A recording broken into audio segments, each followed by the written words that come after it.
Good night of Shabbos. This week's Torah portion is Pinchas. The story is a very difficult story to tell.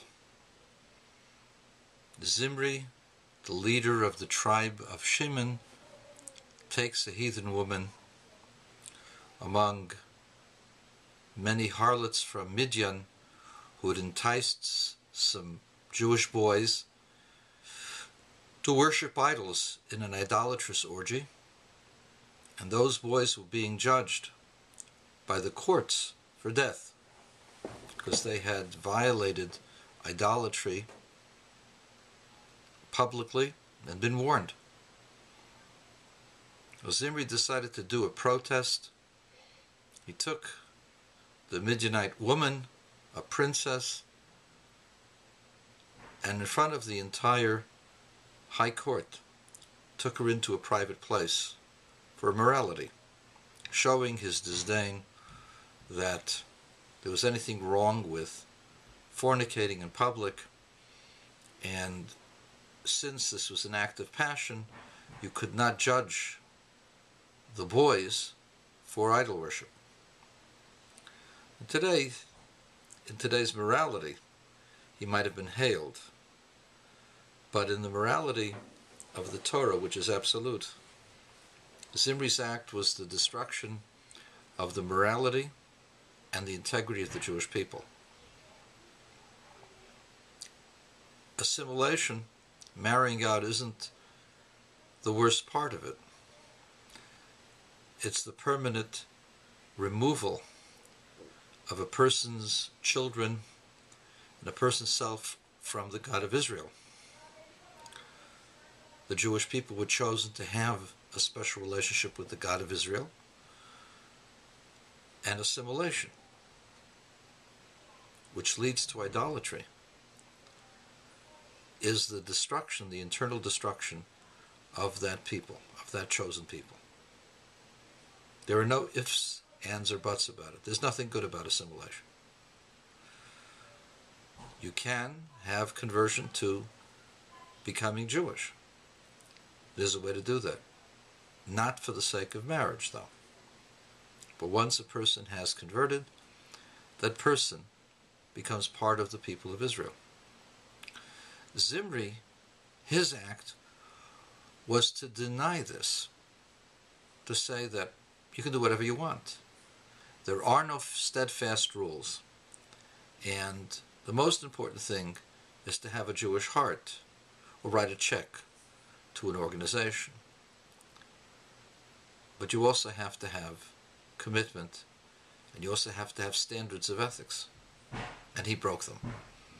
Pinchas, on the other hand, saw this as an outrage, went, took a spear, and shish kebabbed Zimri with his desirous one, Cosbi, the princess, the daughter of Tsur, who was a Midianite king. And this stopped the plague that had started there. God was angry that the people of Israel had once again descended to idolatry. They knew that the end result of harlots in the ancient world was to get them to worship idols. And that's exactly what they did. And they kept coming, knowing full well what the end result would be, and that this would ultimately undermine the whole purpose of a chosen people. And as a result of that, all the perpetrators were dying in a plague before God. And this threatened to not only engulf those who perpetrated, those who sinned, but all those who observed and might have wanted to sin. And they were being killed as well. Pinchas saw this, took a spear, acted, and shook everybody else up, including the youth, that they shouldn't behave this way.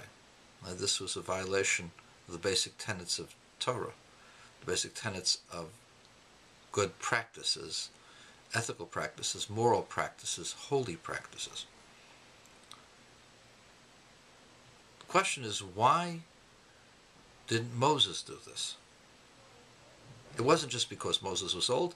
A couple of months before, he had taken on the biggest, baddest kings in the whole area, Og and Sichon. It wasn't about Moses being inactive. Moses was powerful. Why was it Pinchas's role to do this? The answer, at least my answer, is as follows. Pinchas was a firstborn.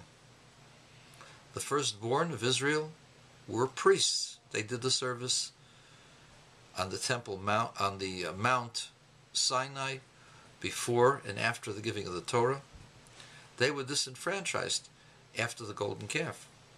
Pinchas was not a Kohen because his father was established as a Kohen after he was born.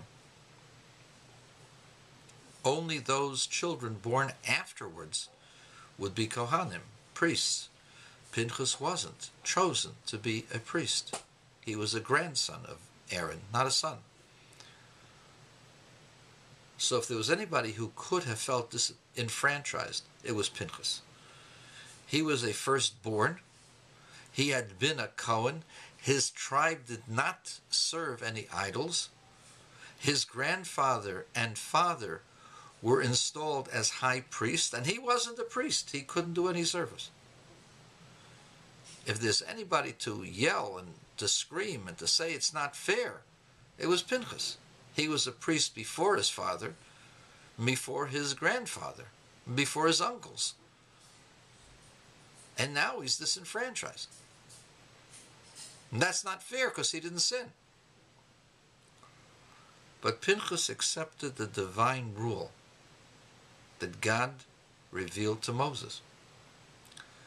Zimri, who was the head of the tribes of the Shimonites, was upset with Moses. The Shimonites were older than the Levites. Why should they be second fiddle? This wasn't fair.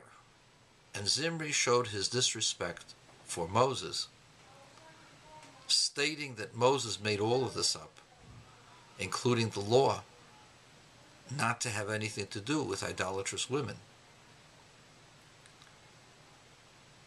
And so here you have it. Zimri was unhappy with what God decided and revealed through Moses. And if there was anybody who could be unhappy, the most unhappy person should have been Pinchas, because he was a priest. He was a firstborn. But he accepted God's words because he knew it came from God and it had to be good.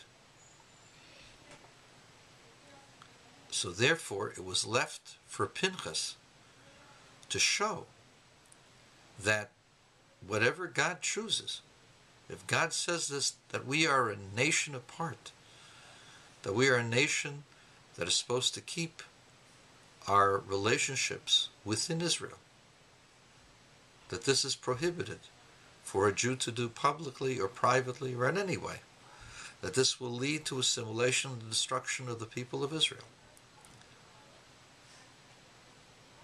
Pinchas accepted that this might be unfair, it might go against human feelings and love and passion and even sometimes good sense. But if this was God's will, it must be for a good purpose. And Zimri did not want to accept any restrictions upon himself, because any restriction that Moses made Zimri feel less of a man and less of a Jew, less connected to God, and he wanted to rebel against that. So Pinchas, who was the one that could have argued more than anyone else, accepted. It was left to him to demonstrate that God's rules are correct. You see, he was saying, I'm not a priest. I'm not a chosen member of the clan, and I accept God's law, and so should we, and all those who believe in God.